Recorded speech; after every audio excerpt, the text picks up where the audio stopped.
I'm very happy to introduce you to Professor Dovid Katz. And I'll just tell you a quick story. My first experience at St. Anthony's College. So I came to Oxford from the suburbs of Montreal, and this Chengi Ragavan, who was part of the Black Communist movement in Africa, who brought Stephen Biko into politics and taught him about what was going on in South Africa, so he conscientized Stephen Biko, and this guy sent me here. And I had this. I was sort of intimidated by Oxford, sort of the elite Anglo-Saxon place that it is, and I was from whatever small community in Montreal, outskirts of Montreal, and I had no idea that I'd end up here. And I heard of Dovid through some friends, and I guess Dovid heard of me through friends. And I remember I came to the first lunch I was at in my college. At St. Anthony's College, and everybody, the culture here is very hushed, I don't know, Anglo elite, whatever it is. And I'm coming with my tray of food, and I don't know anybody. And here's this guy on the other end of this large dining hall going, "Are you Charles? Come here," and sit with this sort of heavy Brooklyn Yiddish accent. And I thought, okay, there's hope for me in Oxford. So Dovid is an amazing scholar who also, in his career, was innovative and really pushed the boundaries on many issues, and continues to do so. He has a PhD from Oxford University. In 2006, he was appointed as the Vilnius Gediminas professor at the Technical University. He's from New York. He attended Etzheim and the East Middlewood schools, and Yeshiva in Flatbush, and went to Columbia University where he did a BA in linguistics. And he came to the United Kingdom to work on his doctoral thesis, looking at the origins and Semitic elements in Yiddish, from which he completed his degree in the University of London. And then he was at Yiddish Studies here in Oxford, and he built a very innovative program. And I won't go into all the details, but Dovid was one of the first scholars to go back to Eastern and Central Europe with a recorder and to record the dialects of Yiddish, the many, many dialects of Yiddish that existed around Europe that were being lost as a result of the Holocaust and mass migration, and the older generation that remained behind in some places. Dovid went to record these different dialects of Yiddish, many of which have disappeared. And he was innovative in creating this program here at Oxford. And Dovid is also dealing with issues of anti-Semitism. We all kind of moved, in the last several decades, we moved to this subject for obvious reasons. And Dovid has been doing very important work on the Holocaust, and also the Holocaust and memory and how it's taught at the university. And there is part of contemporary anti-Semitism is the revisionism when it comes to the memory of the Holocaust. It's almost like there's this, the Islamists and the overt anti-Semites are trying to murder the memory of the Holocaust, trying to murder the memory of the Jew. It's sort of a double murder. And even at the universities, and perhaps the most pernicious, dangerous level is at the universities. There's a new school, a new movement of historical revisionism kind of being engaged in by major professors at Ivy League universities who are reinterpreting the Holocaust and trying to, universalize the message of the Holocaust. So Dovid is at the forefront of this issue, so Dovid, welcome. Thank you, Charles. Wonderful to see you and to be here, to meet so many amazing people, new friends from all over the world, and to my great surprise to see some very old friends, Laser Wolf from Columbia from the 1970s, of course Charles from the 80s, Mr. Armos, whose dad came to our summer course here, in fact a few yards from here in the 1980s. As Charles said, my initial field has been all my life, my central field, Yiddish studies. I'll say a few words about that because how it fits in and how I came to something I never thought I would come to anti-Semitism. People have been, in recent years, playing back takes of me in the 80s and 90s when I wouldn't even answer a question about anti-Semitism or the Holocaust. I said there are specialists doing that. My field is Yiddish. My field is to keep the language, the culture, the literature as alive as possible, to keep serious study of it alive, because this language was the culture destroyed nearly completely, and indeed in its native territory, completely by the Holocaust, the case of genocide of all the people who speak this language in a whole bunch of countries. Let other people deal with that side of it. I'm dealing with the language side. In the 80s, the heart of this little group or movement of ours was in fact the idea of the summer program here. And the idea of the summer program was firstly to make it universal, that Yiddish is not just for Jews, and certainly not just for Jews of East European origin, but to have people of all backgrounds, religions come to want to learn Yiddish because of the treasures it has to offer. So that was. Secondly, the idea that if we got it established at Oxford, it would socially help overcome many of the prejudices, not only against the Yiddish language, which, unlike Hebrew, doesn't have a state, an army, or navy, or anything like that, but those prejudices feed into academic prejudices that it's not that important. We don't need to teach it seriously at the university, and once something is in Oxford, a place like Oxford, it helps enormously to overcome that kind of hurdle. When Eastern Europe began to open up in the late 80s, and I was able to travel to the ancestral homeland, being a Yiddish dialectologist, and discovering that there were many little towns in today's Belarus, Lithuania, Latvia, Estonia, Ukraine, especially Eastern Ukraine, northeastern Poland. I began to go several times a year. And then in 1999, settled in Vilnius. My mother, bless her, who's now 95, has still not forgiven me. It had been from Yale, I think, I went to Vilnius. They offered my son 10 years in Yale. He goes to Vilnius. My luck. So, as the Rabbi Shalom Aleichem Fiddler on the roof said, yeah, he's also right. So I walked into a discovery journey of a whole bunch of kinds of anti-Semitism, Holocaust revisionism, racism, that were new to me and that I was silent about for many years, and after a certain point couldn't be silent about when I saw that other people are not speaking it. I've often had the wish that others would, and I could continue with my little Yiddish island, but life sends us where it wants. Now, if I can somehow come to terms with this clicker, that's okay. First of all, we've had a number of discussions here in our first few days, both informally and at the sessions. I remember the first day, I think Professor Kozman was talking about, well, you don't like Norwegians, it's not going to be a big issue, you're going to make a study of anti-Norwegianism. And with anti-Semitism, you don't need to build up a big edifice of proof the Holocaust is there. That if this anti-Semitism could have led to this genocide of an entire people in so many countries, far from where the perpetrators had their native territory, genocide in the sense of there's nothing you can do to save yourself, unlike in the Crusades, where you could say, I'm becoming Christian, so I'll be fine. Okay? I'm not going to be a Jew anymore. You couldn't do that in the Holocaust. There was a real complete. How could this anti-Semitism could have led to something so extreme, diabolical, and central in history? And for me, it was parallel, having grown up in the United States, to understanding racism. That without slavery, you can't understand racism. That you can't put racism in the category of I prefer to date brunettes. That this racism committed this unbelievable evil of bringing these people on boats to be slaves for centuries, that if it could result in that, racism is automatically and a priori an important subject worthy of constant study and vigilance.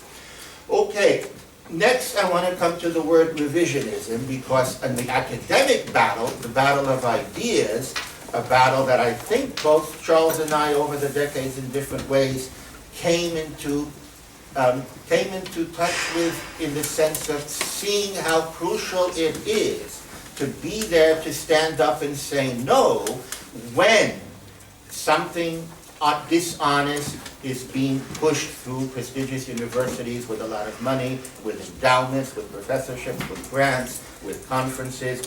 And here we come to this very loaded word, revisionism. Now, Anybody who's done a BA thesis or even a term paper knows that your teacher tells you, try to say something new. Don't rehash what you read in the encyclopedia. Try to challenge something. Be a good student. So in that innocent sense, sure, every historian, every scholar, every thinker has to be a revisionist in that innocent sense. But the word has acquired a very sinister meaning. It's acquired the sinister meaning of revisionism means re-revisionism. We've heard a little bit in the last few days about Islamic studies, or so-called Islamic studies at great universities, and it's a shock to people to learn that organizations like the Muslim Brotherhood could have anything remotely to do with the academic study of a world religion at a great university. In other words, forces that are political, that want to rig studies at prestigious Western universities, can change the entire view of Western civilization, because we're proud of many things in Western civilization, but Western civilization has very many weaknesses, and one of those weaknesses is this incredible snobism of universities. If someone at Yale and Oxford and Cambridge and Harvard says so, actually it's more complicated than that. And then we come to, in Eastern Europe, the worst word is not revisionism, the worst word is complicated. Like, in Facebook, what's your relationship status? Yes, no, it's complicated. Holocaust, oh yes, it's complicated. It happened, but it was one of many genocides, and the Jews asked for it. They were with the Soviets first. It's very complicated.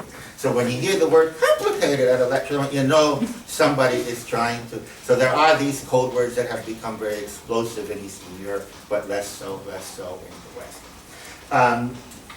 Then another point of parallelism, and perhaps more than parallelism, in the different battles we've been fighting, is the need to stand up in academia when an injustice is extreme. And any academic program that tries to soften genocide or slavery, or try to make it ambiguous and ambivalent, and use the heavy artillery of academic parlance and fancy words, as we call them in Brooklyn, we have to stand up. But the minute we stand up, somebody else is going to say, hey, wait a minute, these guys are not academics, they're not scholars, they're activists. So I think it was more than coincidence that it was some of the same people saying that about both of us. The idea that you can be a scholar and an activist, or that as a scholar you must never stand up for what's right or against evil, can lead you to all kinds of perversity. That will finally get me closer to the topic, which is the anti-Semitism in Eastern Europe today. And I'm not talking about all of Eastern Europe. I'm talking about the parts of Eastern Europe that were very anti-Soviet, anti-Russian, and are pro-Western. So they are, for example, Hungary, Poland, the Czech Republic, Slovakia, Slovenia, and especially the three Baltic states and Ukraine, and especially Western Ukraine, where the dominant political view, the dominant social view, the media view is that this part of the world loves Western democracy, hates the Soviet Union, hates Russia, hates Putinism, and therefore everything that's said or done there is good, and they are our allies, and we may not disagree on anything. That is the area I'm talking about. It's the heart of Eastern Europe for me, but even that's become politically incorrect. I'm supposed to say East Central Europe. So I've seen professors in Vilnius go absolutely wild when someone says Vilnius is in Eastern Europe. Vilnius is in Central Europe. I say, aha, what about Minsk? Minsk is 1 hour drive away. Oh, Minsk is in Eastern Europe. Okay. Coming from a New York Jewish background, I'm very proud to be of East European background, and I'm not going to try to fix it with East Central Europe. But these are the kind of linguistic battles that are going on. Now, I would argue that to study anti-Semitism, you have to study something about the Holocaust. It cannot be left out, because without it, anti-Semitism is not a serious subject, because the threatened genocide that you see in certain radical organizations and countries today, wouldn't be taken seriously if it hadn't already happened. Just as slavery wouldn't be taken seriously if it hadn't happened. It would sound too crazy. What? American people, founding fathers of America, sent boats to Africa to enslave people? No, it would never happen. And what, that an advanced country like Germany or Austria would send armies thousands of miles to other countries and kill every Jewish man, woman, child because of their ethnicity, religion, race, with no opportunity for changing their mind. And these things are so that we need to go into it at least minimally. Now, the main point that I cannot make too many points because of the time today, but that the genocide phase of the Holocaust started in 1941. It started on June 22nd, 1941, with Hitler's invasion of the then Soviet Union, Operation Barbarossa. Before that, Nazism was horrific and barbaric, and there were ghettos and camps and slave labor and concentration camps, but there had not been an instance of, we're going to kill all the Jews or all the Roma in this or that town, because there were all kinds of negotiations with Madagascar, with Palestine, with America, with even Russia, and most of the genocide had not occurred, so if it didn't occur, it didn't. From June 41, there began the wiping out of entire communities in the countries that the German army got to first: Lithuania, Latvia, Estonia, Belarus, Western Ukraine. And it was after that 6 months, from June to December of 1941, when over 1 million Jews were quite easily killed, very often by local nationalists gleefully doing the killing, that the Nazis saw how easy the whole thing would be, and indeed the Wannsee Conference followed on January 20th, 1942, after those 6 months of which the 3 Baltic states and Western Ukraine stood out. To just give an example of one area, I always like to start with pre-war maps, the way everything was, rather than some modern map. That's interwar Poland. Then you had, in 1939, the Nazi-Soviet pact, and that black line is the Molotov-Ribbentrop line, where Hitler would take everything to the west of the line, the Soviets everything to the east, and you would have had that kind of effect, which you did, but not immediately.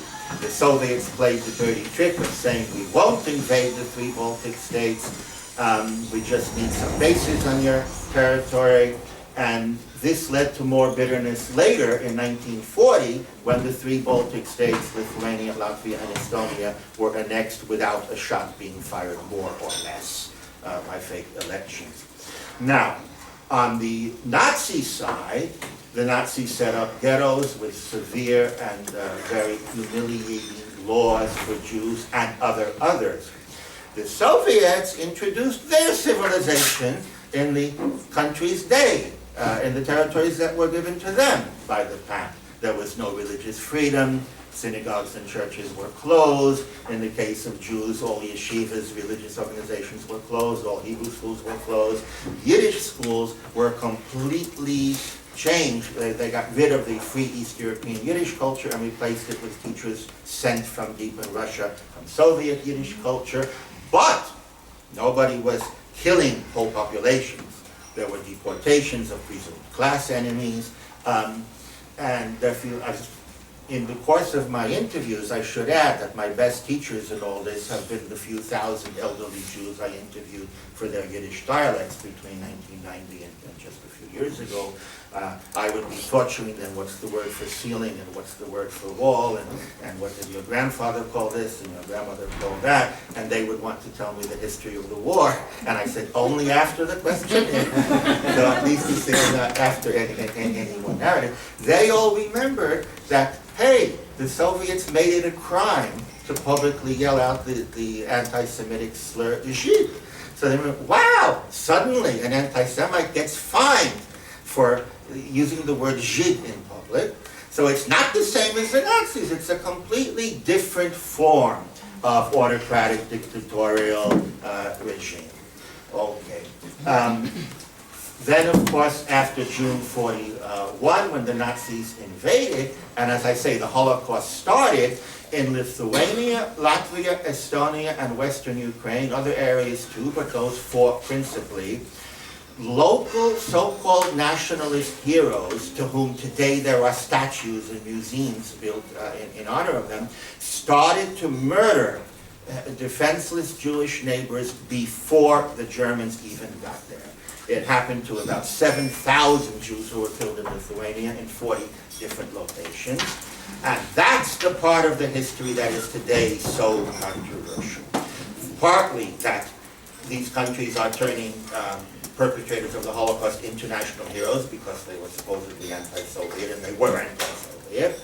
And secondly, that the truth is being distorted. And the truth is that the killing started that week in these places.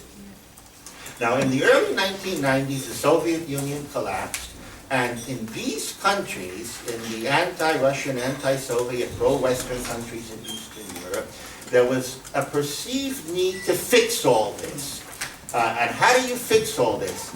Well, it's very simple. If you're now an independent country with a budget, and you have the support of America and Britain and NATO and the European Union and so on and so forth, you can begin a massive campaign to change the history. This campaign had a number of steps, a number of facets. One was the legal definition of the word genocide. Now, there had always been debates. There was Lampkin's definition, of course, in his Axis Rule in 1942, in his introduction to that work, where he defines it as the effort to destroy an entire group. But on the next page, he discusses things a little more liberally. It can be the intent, it can be the group not having children. It gets a little bit more. In the early 1990s, 7 countries in Eastern Europe passed laws, parliamentary laws, redefining genocide to specifically include a whole bunch of Soviet crimes, like deportation. That deportation to Siberia is genocide. So even if it was 2% of the population deported, and even if a majority of those eventually came back, it's genocide because the law now says it's genocide. So suddenly this became an anti-Russian strategy, that we, the East European people, say that the Soviets committed equal genocide to the Nazis. They did it before the Nazis, killed more people, they had many Jews working for them. And so with the Holocaust, yes, it happened. It was the reaction. It was the second of 2 equal genocides. So we don't know who coined the term double genocide. It sort of came up in our circles some years ago. Now, a second aspect is, well, now I'm talking about what governments actually did. So one was redefine genocide. 2, they have to make, they feel they have to make the local perpetrators into heroes. This goes into many aspects. They are not making them into heroes because they killed Jews, they say. They are making them into heroes because they were the anti-Soviet leaders of June 1941. Somebody mentioned to me that you had visited the so-called Genocide Museum in central Vilnius. Thank you, yes. So it's one of the most dishonest and anti-Semitic museums on the planet, financed by the European Union. There's a whole room there honoring the Lithuanian activist front, the white armbanded fascists who killed these 7,000 Jews before the Germans even got there, but not a word about that. This huge hall there says they drove the Soviet army out. Their rebellion. A total historic nonsense. The Soviet army was fleeing Hitler, Operation Barbarossa, the largest invasion in human history. They were not fleeing the local nationalists who were killing Jews there. So this redefinition of perpetrators as heroes. Here are a few famous examples. In Lithuania, at the famous university in Kaunas, there's a lecture hall dedicated to Juozas Ambrazevičius Brazaitis, the Nazi puppet prime minister, who in 1941 signed the papers for the Jews in his own city, Kovna, Kaunas, to be sent to a murder camp and all the rest to a ghetto. In 2012, his remains were repatriated from Putnam, Connecticut, and he had a state funeral with full honors. And I'm sorry to say the American Embassy, the State Department, the British Foreign Office, all worked very hard to ensure that if a New York Times reporter did come that week, and he wouldn't write one word about that, that would be kept out of the Western media. Why? Because Western foreign policy is that these countries are now our reliable allies against Putin. How can we embarrass them? And we would say, wait a minute, we agree they're friends, but we can disagree on something, and we can be a better friend by saying this is not American values. So you have this crazy thing in 2012, not that very long ago.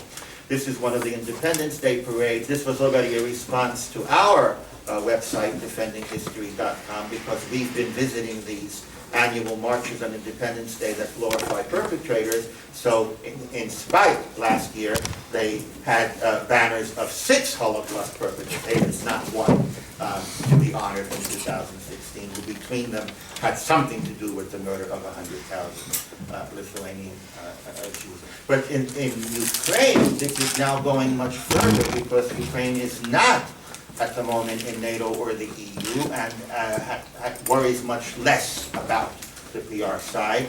And you have statues going up to Stepan Bandera, whose groups were responsible for the murder of hundreds of thousands of Polish and Jewish people based on ethnicity during the Hitler years. So he's great because he hated the Russians.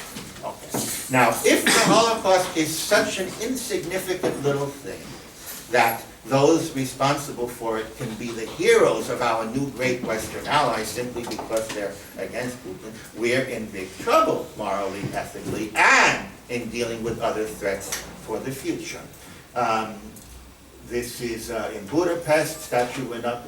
In Hungary and countries further west, collaboration in the Holocaust meant deportations, rounding up Jews, sending them to the camps, sending them to the train stations. Very different than in the Baltics and Ukraine, where it was the actual killing.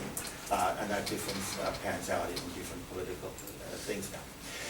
By the late 90s, there was a new strain coming out that the Jews were not so innocent. After all, every Jew who, while he was alive, while she was alive, prayed for a Soviet victory. Now, that charge is absolutely true, because the Soviet Union was the only party fighting Hitler in all these countries. Even today, in Lithuania, Latvia, we deal with Western tourists coming who are told or think that American and British forces liberated these places. They never saw an American or British soldier. So the only reason even one Jew survived, these countries had the highest murder rate of the European Holocaust. Lithuania 96.4%, Latvia 97%, Estonia 99%, Western Ukraine close to 99%, but that depends how you draw the border. Now, this extreme murder rate meant that there were very few who survived. But those who were in hiding or who fled to Russia the first week absolutely prayed for a Soviet victory, and many joined the Red Army. So every Jewish family in Eastern Europe today has or had family members who were Red Army veterans. So recent legislation, for example, preventing veterans from wearing their Soviet medals one day a year on May 9th. These are people in their 90s now, and having some drinks to remember them, has become illegal in most of these countries. So it's been a big moral blow to those who were against fascism. That's Dr. Yitzchak Arad, now close to 90 in Tel Aviv. He was persuaded to join a commission on Nazi and Soviet crimes, and he was the first to then be accused himself by Lithuanian prosecutors of being a war criminal, first in a newspaper, and then the prosecutor took up what the newspaper said. This goes back to 2006. And this movement, first of all, there was never any charge against him. What there was taking a paragraph from his own book in 1979, where he describes the Soviet partisans in the forest having captured a big German officer and killing him. Completely true, and everybody knew it. There were no prisons in the forest, there were no judges, there was no due process. So to invite him to join this commission, to give it legitimacy that Israeli scholars and Jewish Holocaust survivors are joining, and then to accuse him of war crimes, it wasn't because they had anything against him.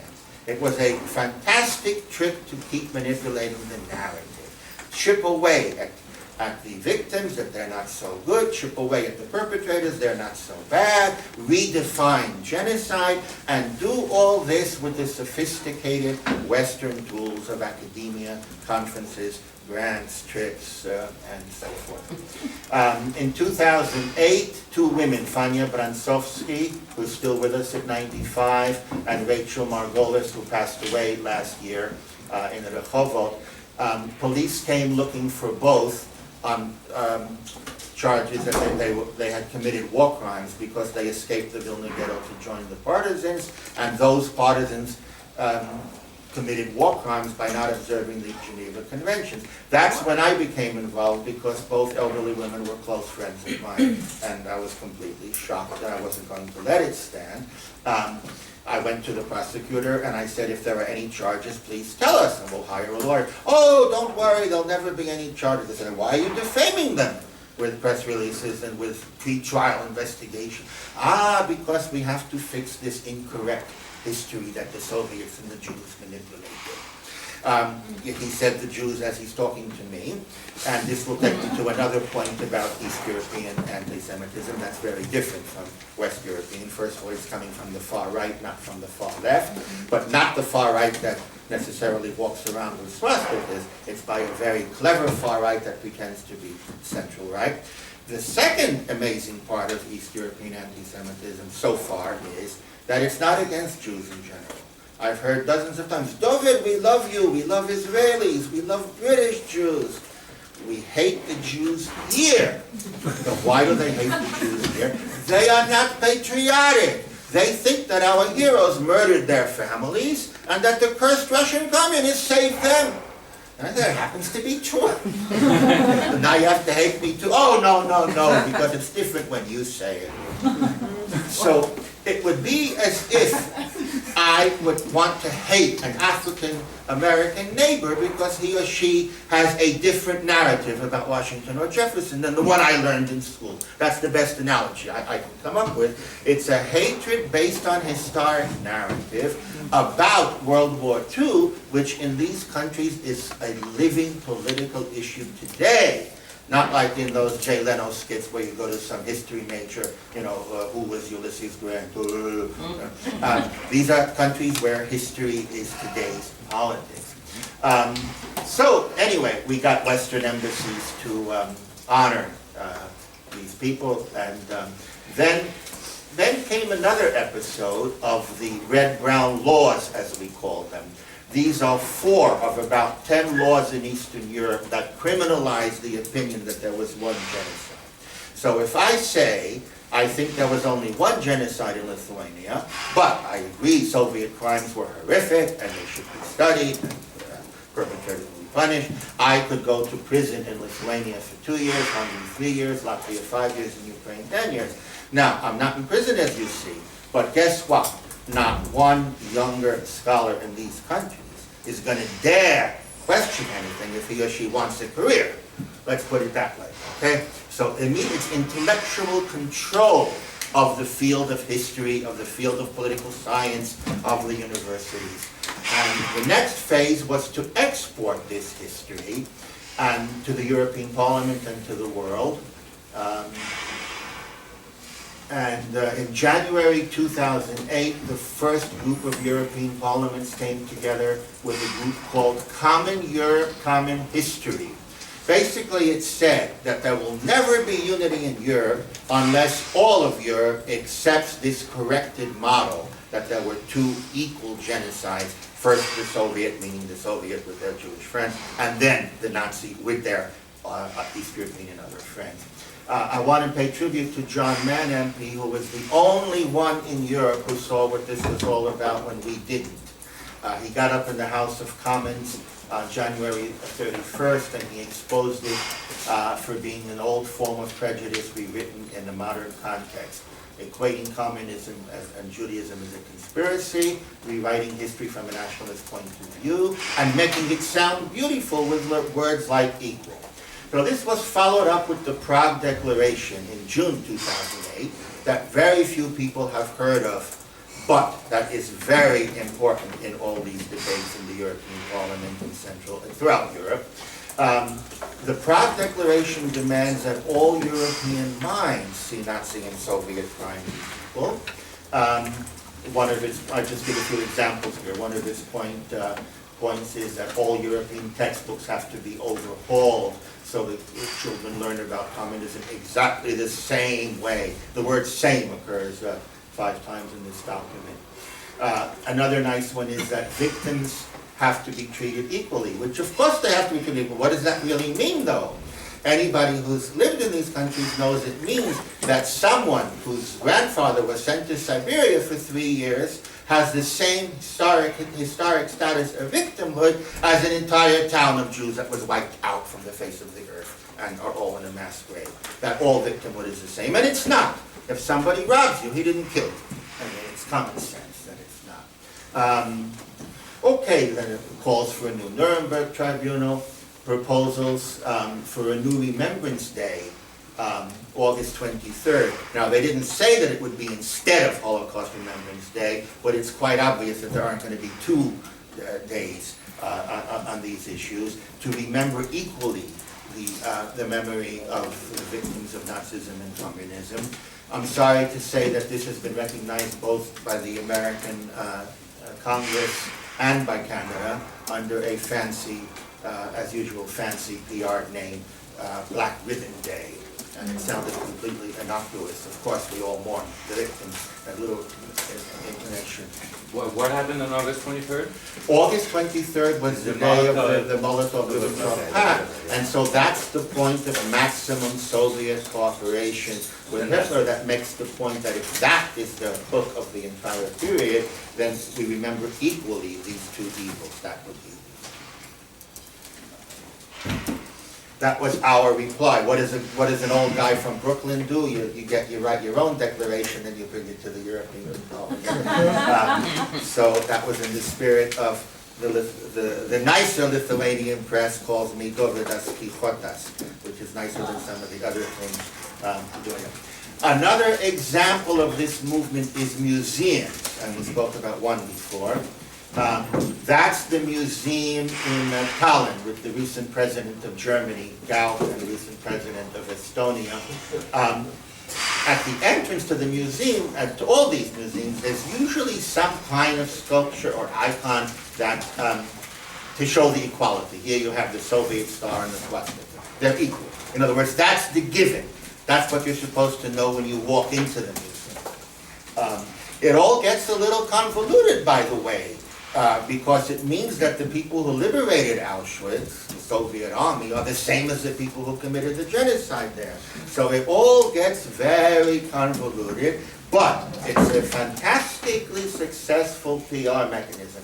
Here you see 2 proud presidents of the NATO alliance, of the European Union, posing at the entrance to one of these double genocide museums. This is the one in Tallinn. That's the one in Budapest, the House of Terror. It's a little more subtle because it's the arrow rather than the swastika taken as the Nazi symbol, but the idea is very, very similar.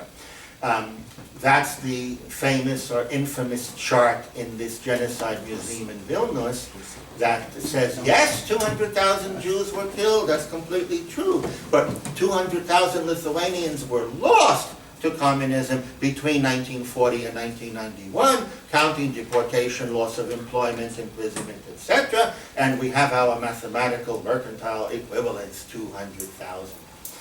Then for many years, there was the exhibition there in Vilnius about the Ukrainian famine, comparing it to Auschwitz. In other words, setting up this competition, this Olympics of suffering.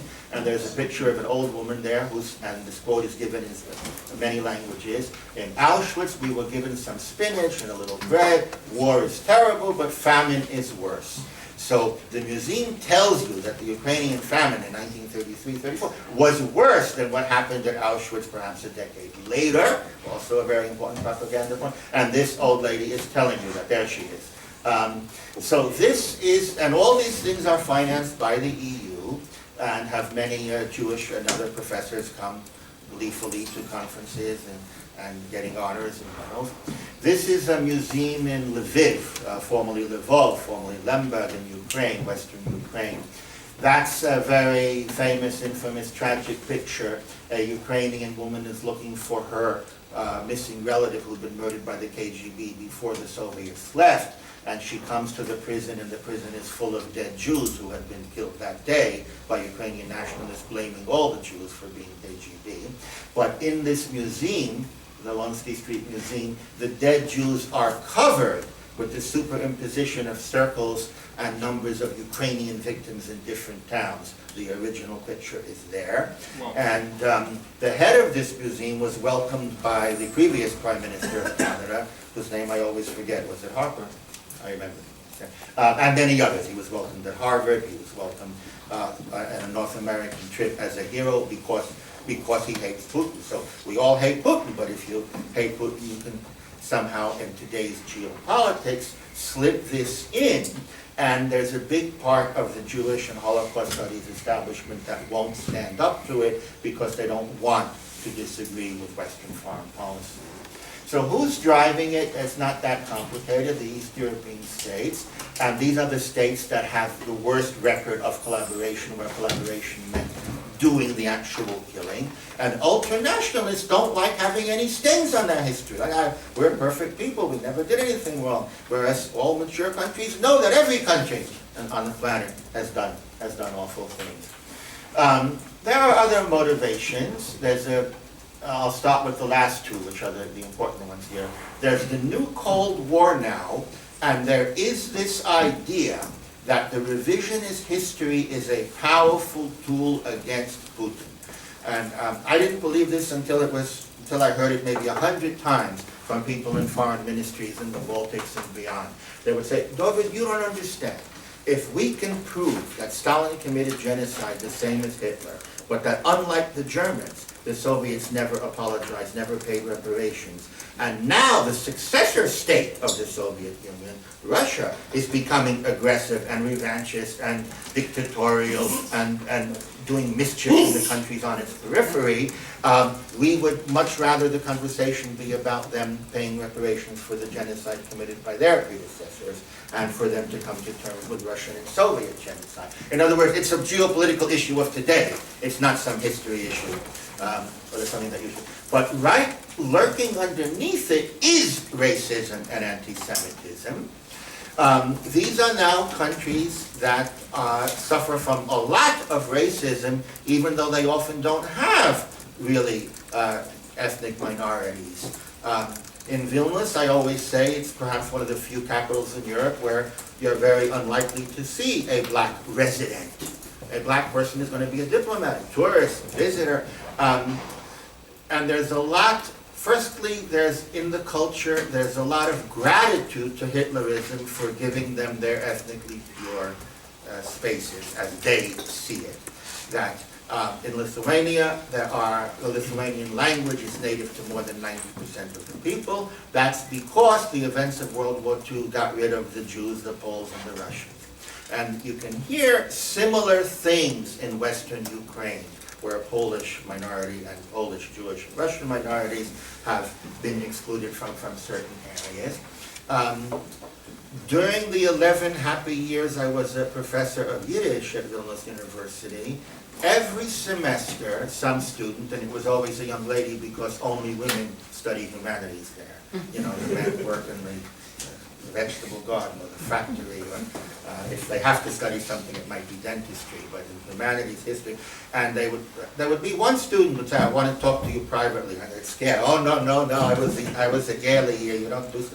And it was always a variant of the following. I thought I was pure Lithuanian, but my grandmother died, and on her deathbed she told me she's 1/4 Polish and 1/4 Jewish. What should I do? And my parents don't even know. And I would say, congratulations, you're a multicultural person. So it's hard to understand this idiotic belief in the purity of blood and race, which is at the heart of a lot of this East European nationalism. That the blood is better than, that Baltic blood is Aryan and it's better than Slavic or Jewish or Polish blood. So this is very much behind it, and we spoke a little bit about the Cold War. There are many other aspects, okay, about how this is now fitting into the new Cold War.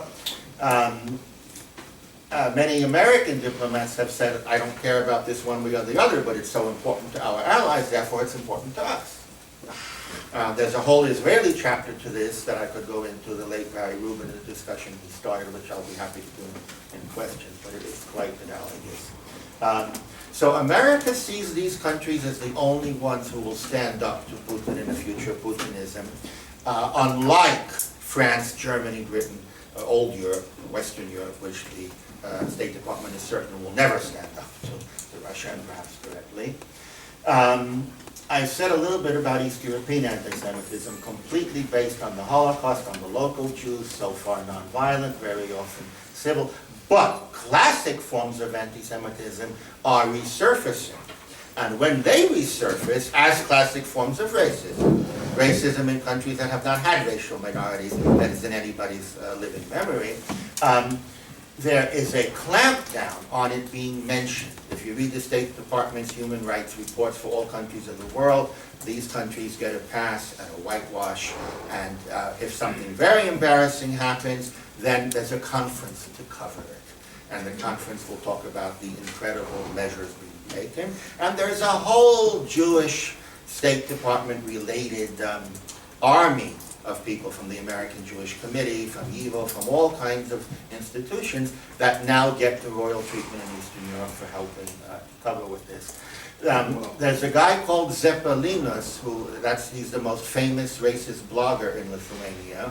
He was unmasked a few years ago as a senior civil servant in the economy ministry, was on television every day giving his economic prognosis, and he's the head of the tripartite commission of business, labor, and government. But in his spare time, so I was I was flattered, because I'm scared to death of even looking at a motorcycle. And then I discovered that he's not as good a Photoshop artist as I thought. My friends pointed out that I bear an uncanny resemblance to someone called Hagrid in Harry Potter. So but more ominously, very often the cartoons show any of us who have spoken up as being puppets, marionettes of Putin. So if we disagree with something about the Holocaust, it's not that we're fanatic Jews, it's not that, no, Putin, right away. Dude, where is that from? Yeah, okay. Was that the paper? Yeah, so the scene, the photograph is from April 2015. From left, you have Ruta Vanagaita, a Lithuanian very brave author who wrote a book on the truth about the Holocaust, together with Efraim Zurov, the famous Nazi hunter from the Wiesenthal Center. At the right is young Simon Gurevich, or Simonas Gurevichus, who was the executive director of the Jewish community. He has since been fired simply because he made a few comments sympathetic to some of our views. And he challenged the government-appointed head of the Jewish community in elections just last month, 2 months ago. And he is now also very often, he had the misfortune to join our crowd. And for him it's much more serious, because his job in life, his mission in life is not fighting anti-Semitism. He was a wonderful Jewish community leader. So that was an academic conference in April 2015. So he always starts with real pictures, yeah.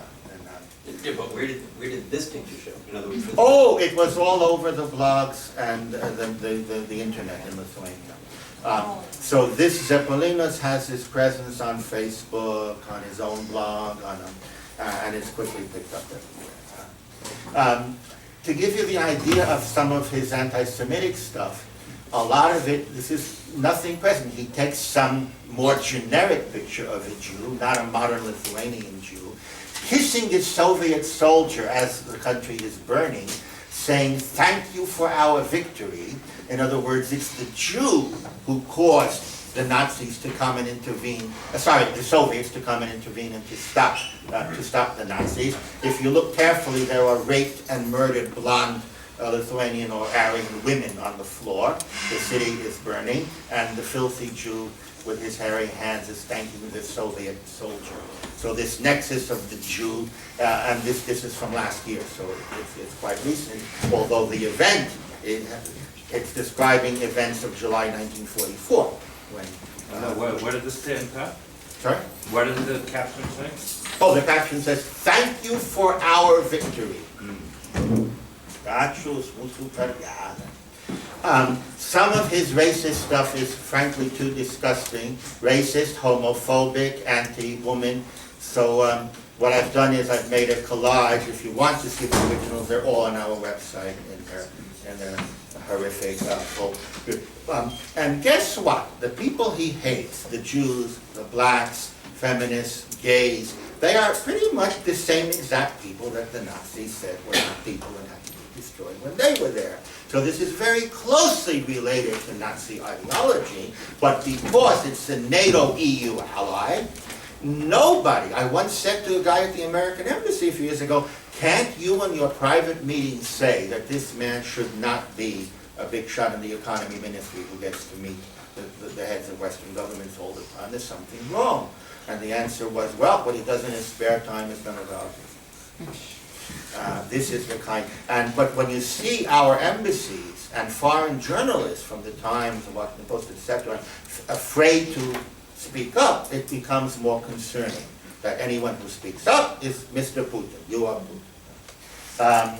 Well, the export to Western academia has been quite extensive.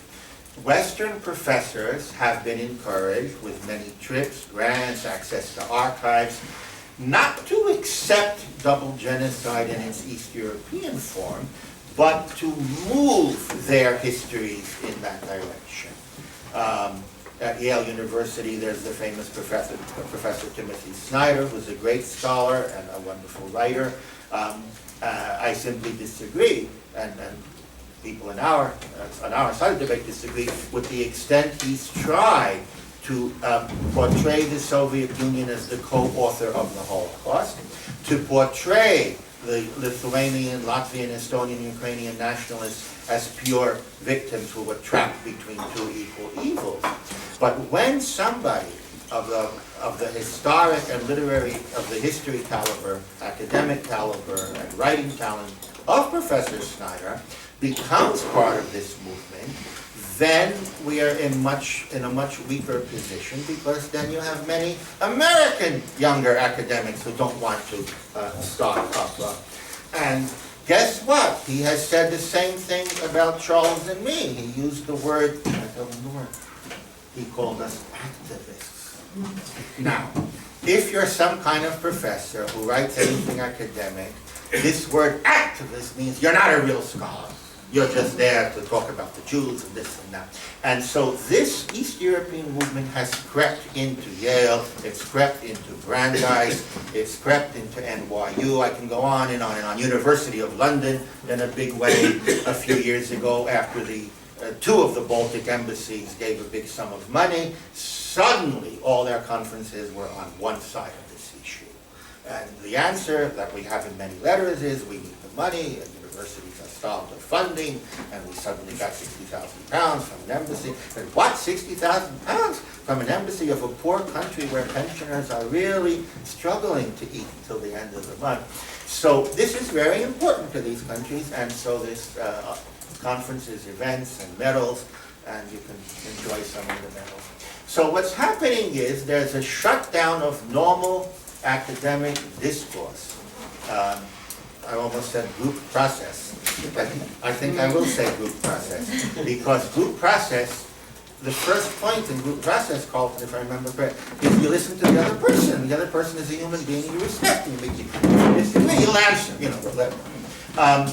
This is disappearing from all these debates, whether it's about the Islamic studies centers or the New World War II studies centers. They have their financing, and a lot of the material support is coming from the rigged revisionism sources of history, who come from certain political angles and who have ulterior motives.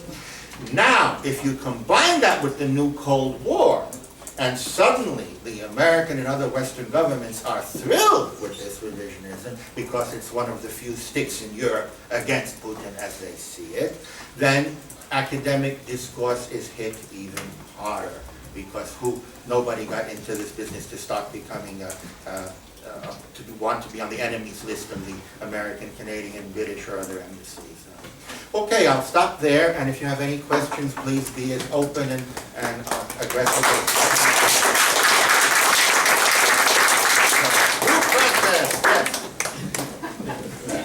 yes. Yeah. Thank you, Professor.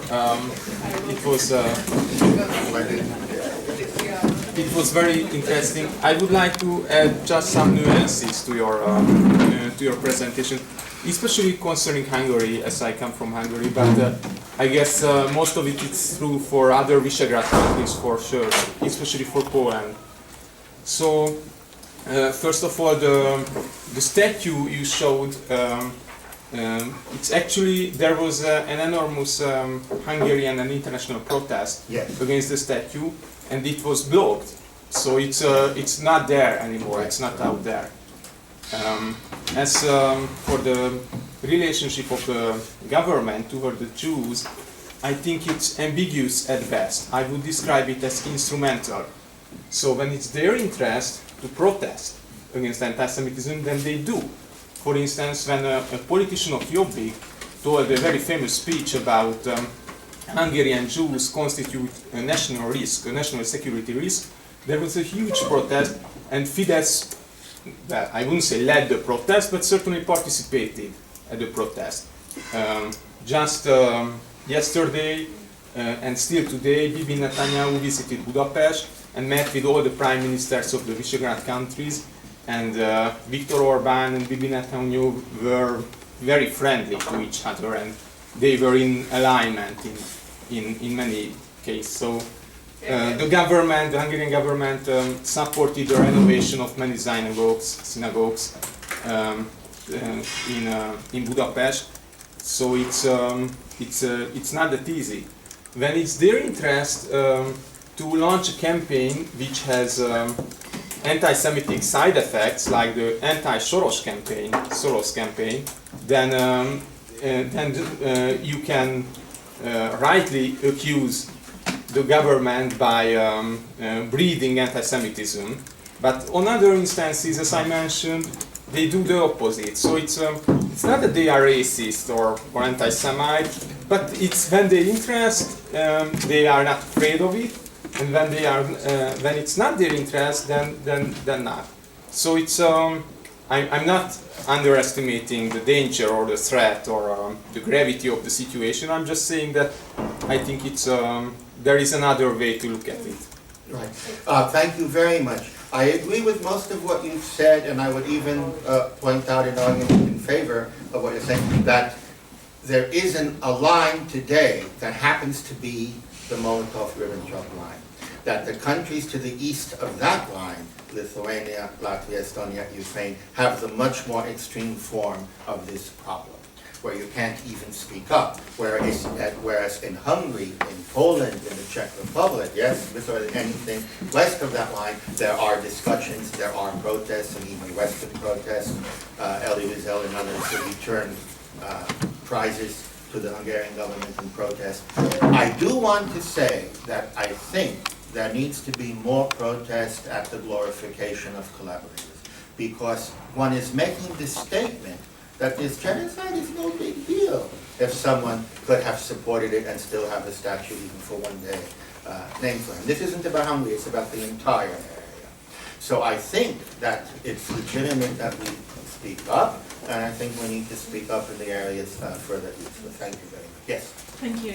This is very interesting, and I fully agree with what you said. Coming from Poland myself, I think what we have is a creation of a government-accepted memory of the Holocaust, which is very well funded and supported, and that also includes Holocaust research. It's not full-on negation of the Holocaust, it's research into certain aspects of the Holocaust, the Nazi Holocaust, which is supported by the government, by the universities and government-sponsored bodies. Of course, this is everything that we don't do. It's their Holocaust. The Holocaust committed by Nazis is what we're interested in. Holocaust committed or Polish collaboration, of course, is highly discouraged and is silenced even, to an extent of being silenced. What I think is very interesting is what Charles said yesterday, that we're not engaging with history of the Holocaust, of the historical anti-Semitism, because we're not interested so much in crimes committed against dead Jews. We are more interested in crimes committed against Jews while still alive. And I think this is a large part of Europe where those dead Jews are still very much alive, and where those dead Jews still form what the policy today and our self-perception as well today.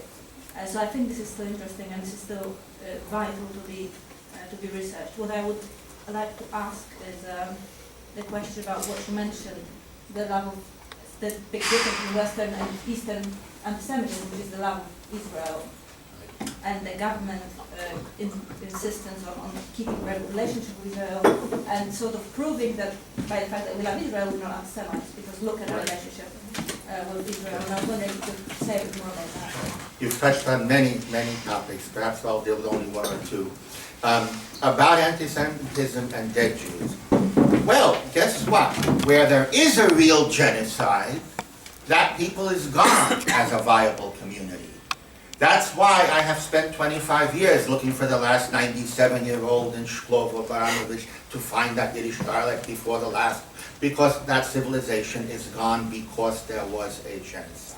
So it is not against any living people. That's a very important point. With no disrespect to the small Jewish communities today, official Jewish communities in Poland, Lithuania, Latvia, etc., they are not a continuation of the real East European Jewish civilizations. They are tiny remnants returned, and there is no continuity. So if anti-Semitism doesn't include hatred of dead Jews, it doesn't include this East European anti-Semitism, and there's another phrase we need, because the living Jews, they hate us so few now that in a few years they'll be gone, at least those who remember anything. So that's certainly one point. Both of the first questions mentioned investment in either Holocaust studies or memorials or Jewish culture or things like that. In all these countries, there's big investment in Jewish culture to cover for the historic revisionism. In Vilnius today, there are 4 Yiddish East European Jewish institutions. Millions of dollars, euros, are poured every year into East European Jewish studies, although 11 months a year you cannot study Yiddish, because these are all PR institutes that show wonderful faces in the West, but will not allow participation from anybody who disagrees with the state Holocaust policy. I would also say Poland is very different than the countries to its east. It was, of course, invaded by Hitler on September 1st, 1939. It doesn't have the Baltic Ukrainian memory of being invaded first by the Soviets and then the Russians coming to save us. It's a very different national historic memory in any case. Finally, as I said, Poland, like Hungary, like the Czech Republic, if there's a Nazi march, there's an anti-Nazi. It isn't like in the Baltics, where there are 4 or 5 of us crazies who dare turn out because no one else will, because we're not supposed to be mentioning that anything to grow. So yes, so thank you. You did mention Israel. That's a whole very separate topic. The late Barry Rubin, a major expert on the geopolitics, came out with a number of essays saying that Israel has to move toward acceptance of the East European version of the Holocaust, because Israel needs these countries for votes in the United Nations, in the European Union, in UNESCO, and so forth. And this is a very natural alliance, because these countries like Israel very much. This is hard to understand for many Westerners. Firstly, even anti-Semites in Lithuania love the idea of Jews being in Israel and not next door. That's number 1. 2, their image of Israel is as a powerful country that stands with much greater forces, yes, and that is an example for them to fight for their independence the way Israel did, not the way they let their independence slip time and time again. So within Israeli foreign policy, there have been different levels of this. We were lucky in Vilnius for many years to work with the late Chen Ivri Apta, a wonderful ambassador. He sadly died very young of cancer. He pioneered the way of telling the truth and having the best relations with these countries. You know, we disagree on this, but we're a great friend. And after him, it's very, very much gone downhill. and unfortunately, Israel, like the United States, this is not a issue. Of course, Israel has legitimate need for these votes. It's existential. Israel needs support. America has nothing to do. But it's a very different situation, but it ends up being. Yes. Okay, we both, because we would like to close the guys from the Central Europe, so don't blame us for this. My question is because I absolutely agree with you with the revision of the history. For example, we saw it with Josef Tiso in Slovakia now.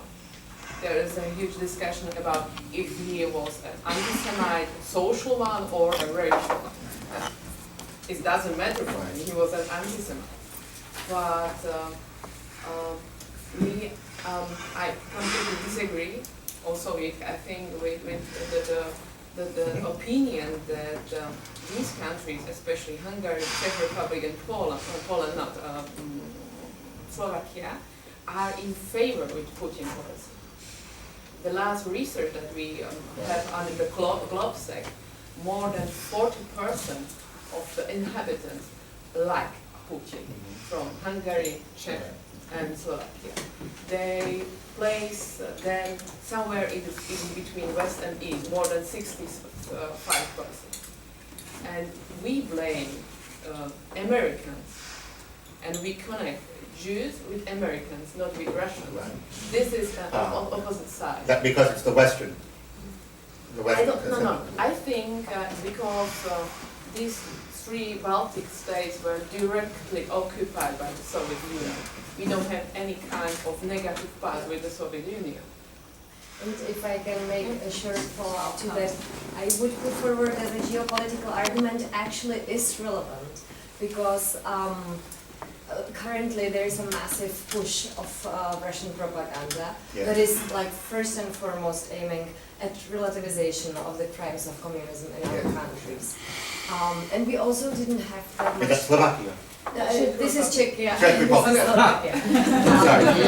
And we also didn't have that much time yet to examine the crimes of communism because, I mean, the teachers that teach our kids are still communist teachers. So in this regard, it is really vitally important to talk about what was done by the communists to our countries as a massive persecution. And just one last note about, I was not aware that the declaration about the other day of genocide was signed in Prague.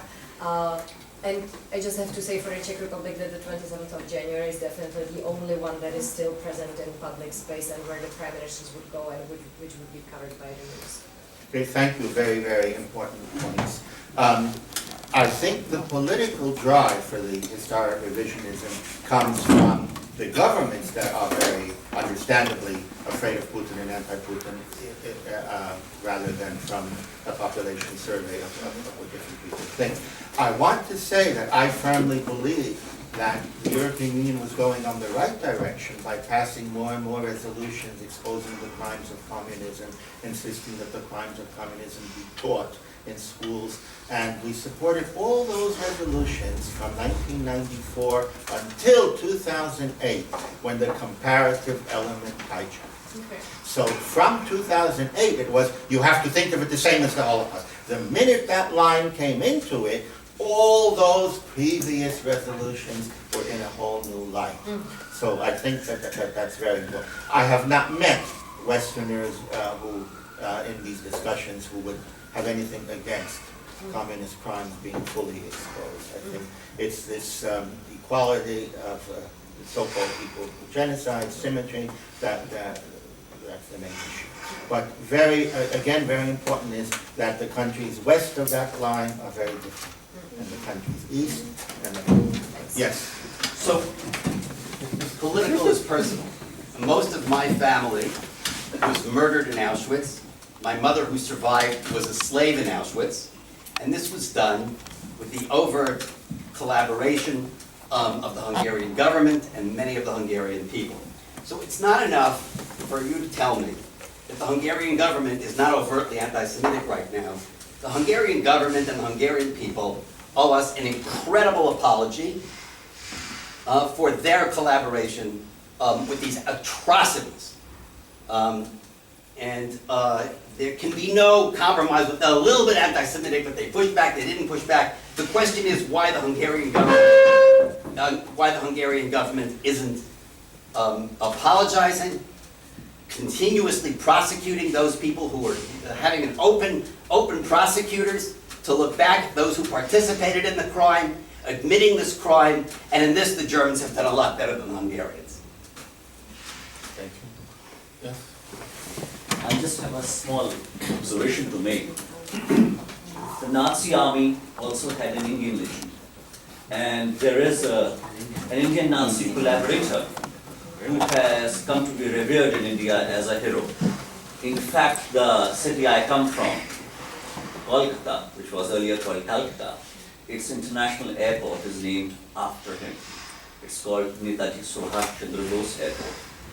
Subhash Chandra Bose joined hands with the Nazis and he wanted to raise an army with the Indian soldiers of the British Army who had been captured by the Germans as prisoners of war, and with the aim of liberating India from the British rule. So in Subhash Chandra Bose we have an example of how a Nazi collaborator came to be seen as a hero. What is the official act of heroism that his defenders would point to? That he fought the British on the Eastern Front with the aim of liberating India from the British colonial rule. And there are a number of pictures of it. There is one particular picture of his with Himmler, and there is also a museum devoted to Subhash Chandra Bose. But interestingly, the only picture that isn't there in the museum is the one in which he can be seen with Himmler. Right. Thank you. Thank you very much. Yes. I'm from Ukraine. Sasha, could you please speak very loudly? I'm from Ukraine, from Dnipro city, and I have one question. How you can comment such modern situation in Dnipro? I'm sorry?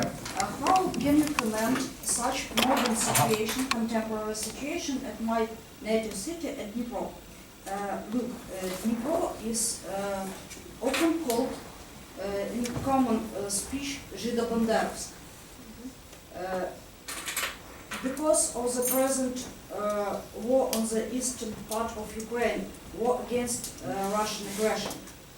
What we see, the present day Jewish community, which includes nearly 30,000 people in Dnipro, united with the Ukrainian nationalist right powers to fight against the Putin aggression on the eastern part of Ukraine, and we even have such examples when Jews fight on the eastern part of Ukraine together with the right party, right sectors, called right sector, and there are no conflicts between modern Jews and modern Ukrainian nationalists, which think that Bandera is a hero, and that's why we have such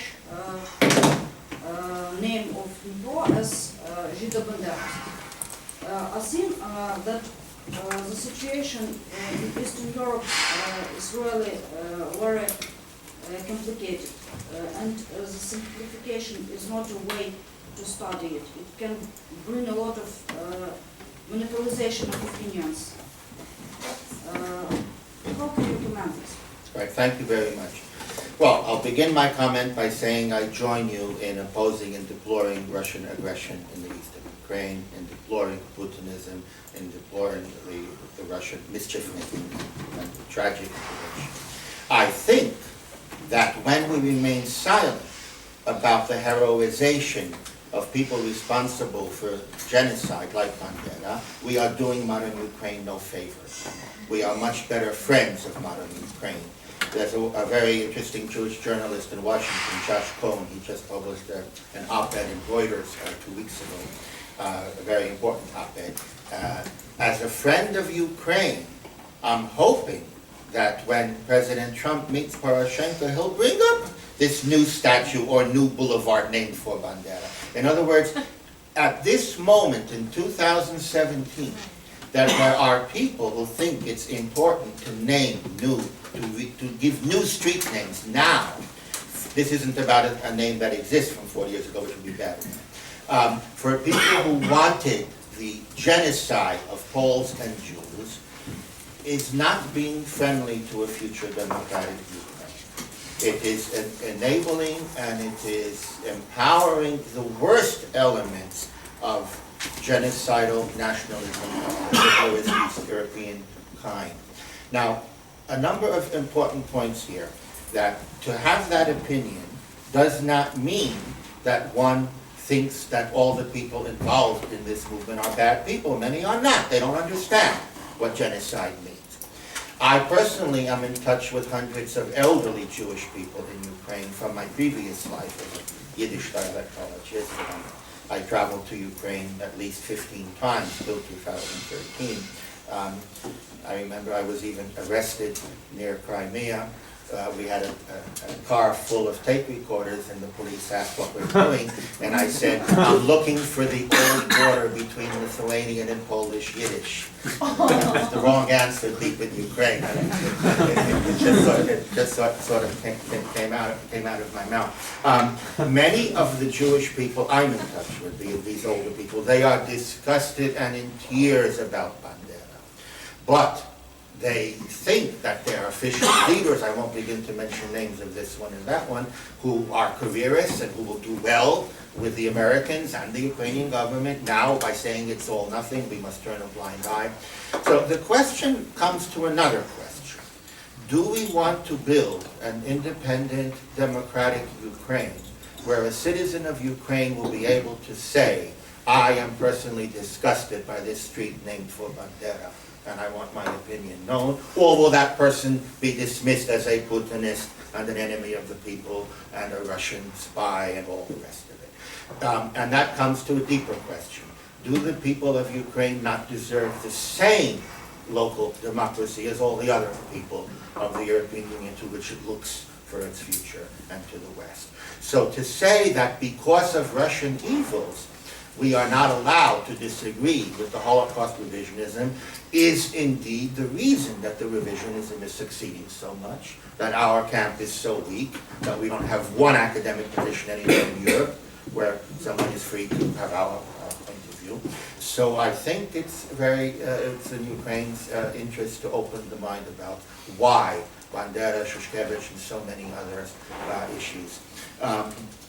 Again, genocide like slavery is not trivial, and someone who supported it is not a hero.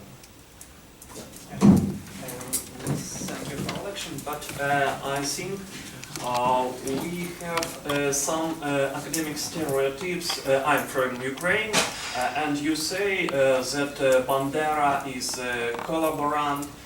But Bandera is a prison of Nazi from 1941 to 1944.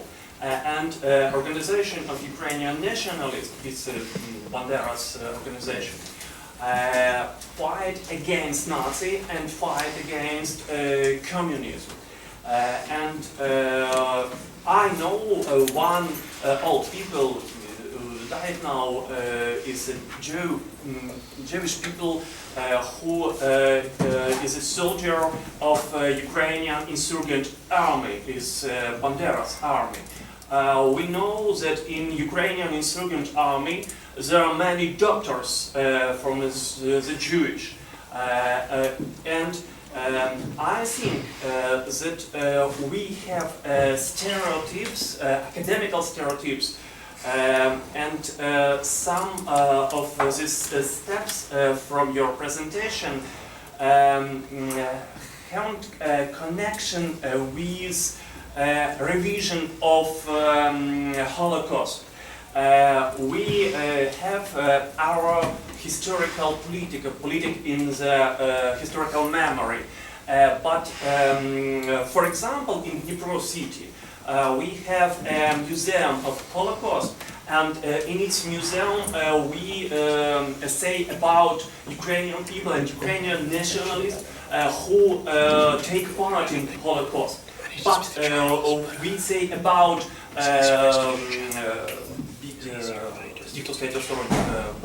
bystanders, and we say about Ukrainian nationalists who help Jews in its time, who is a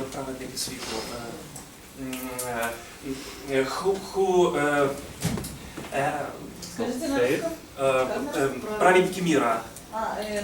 The righteous among Righteous among the One of the leaders of Ukrainian nationalists, Fedorov, from my region, is a writer of праведник мира.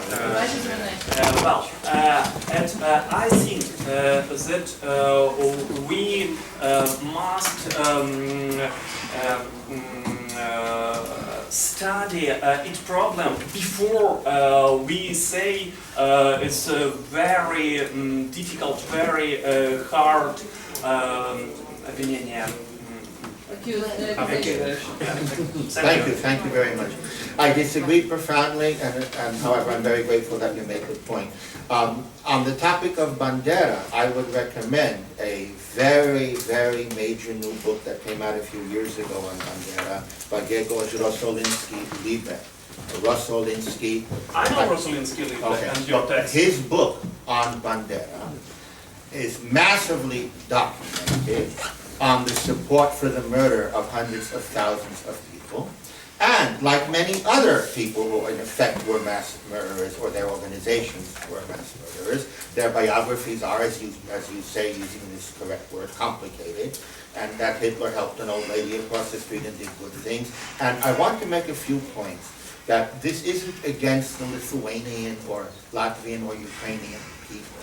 The Ukrainian people are not guilty of any crime as a people.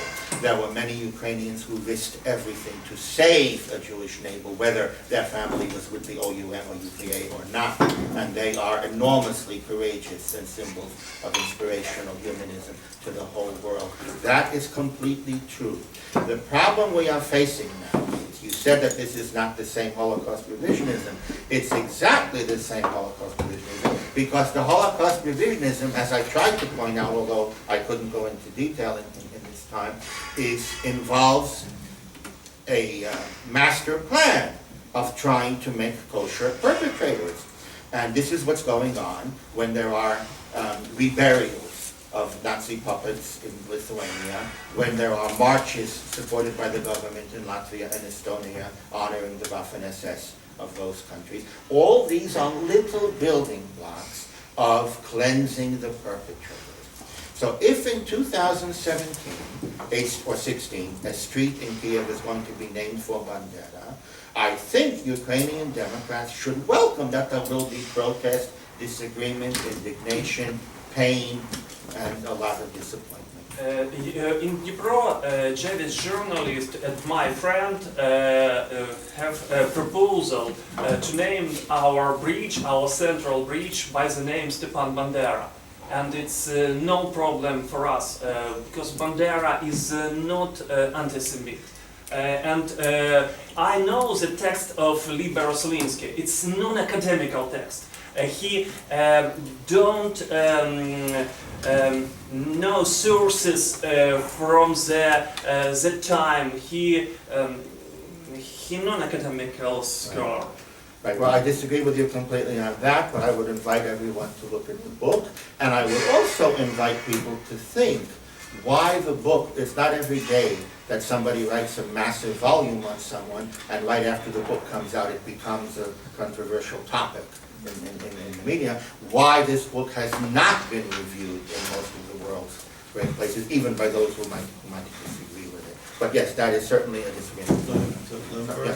Hi, do you see a time when the forces of Holocaust revision in Eastern Europe join up with the forces of the left in saying that Israel is a Nazi state? Right. Can these forces join? Do you see? I have no evidence. Okay. I can only give you my feeling. I have no evidence, and I've done no work on this. The answer is yes. The answer is that the anti-Semitism, when it's there, it only needs to be scratched if the politics will change a bit.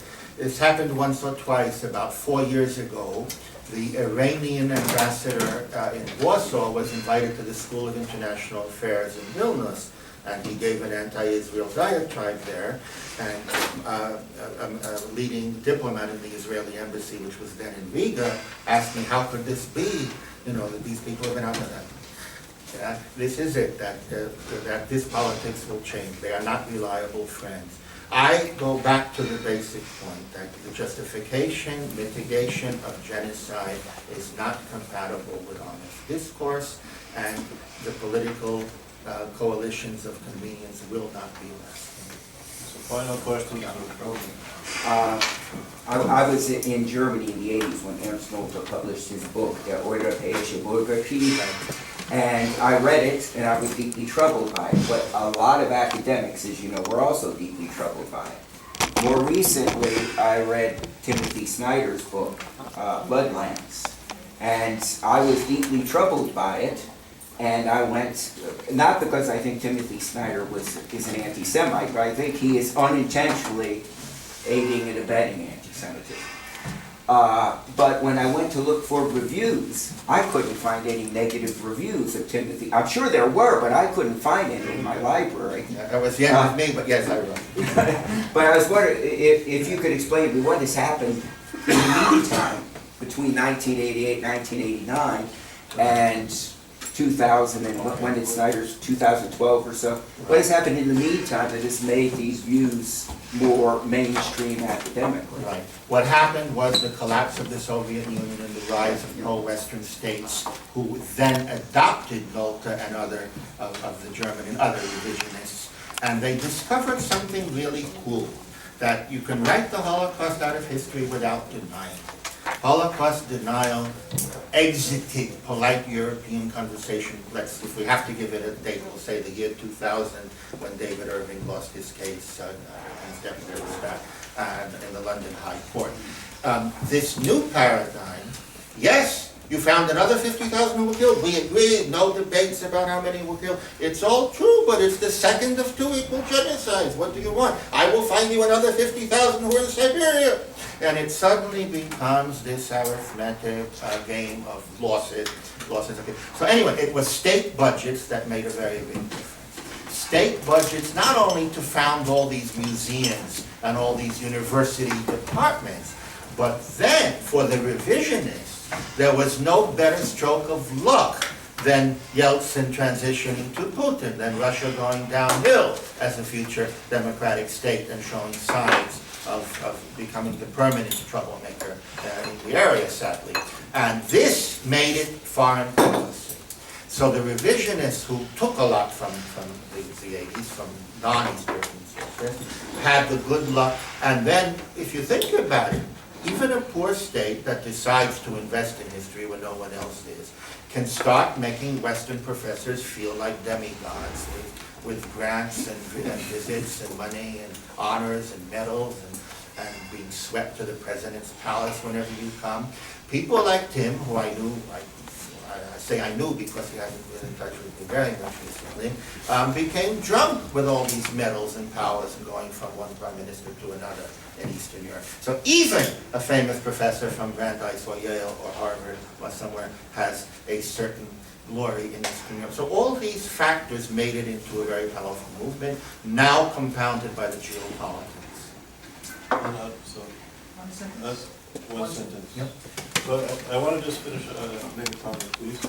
So regarding Tim Snyder, I recently went to the 75th anniversary of Babiar, and it was with the World Jewish Congress, and it was an official Ukrainian commemoration of Babiar. And Tim Snyder and an organization based from Canada, which is funding Snyder, are very much engaged in actively and strategically rewriting the history of Babiar, rewriting the history of the Holocaust. And it was front and center in the commemoration, in the pit.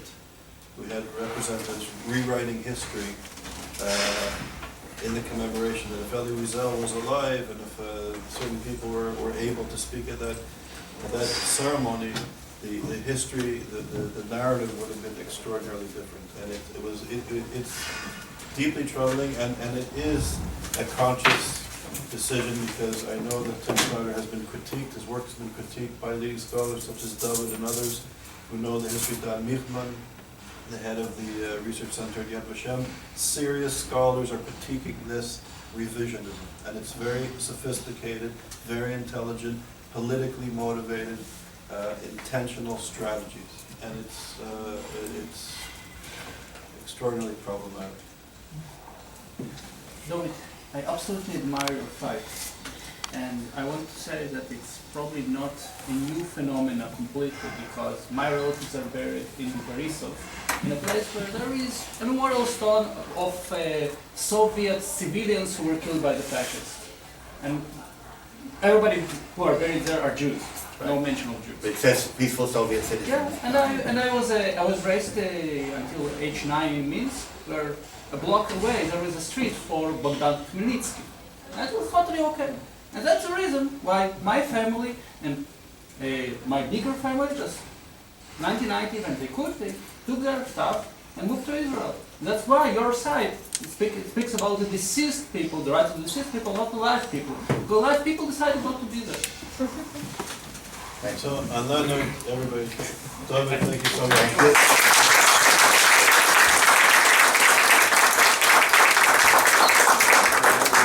Very important work.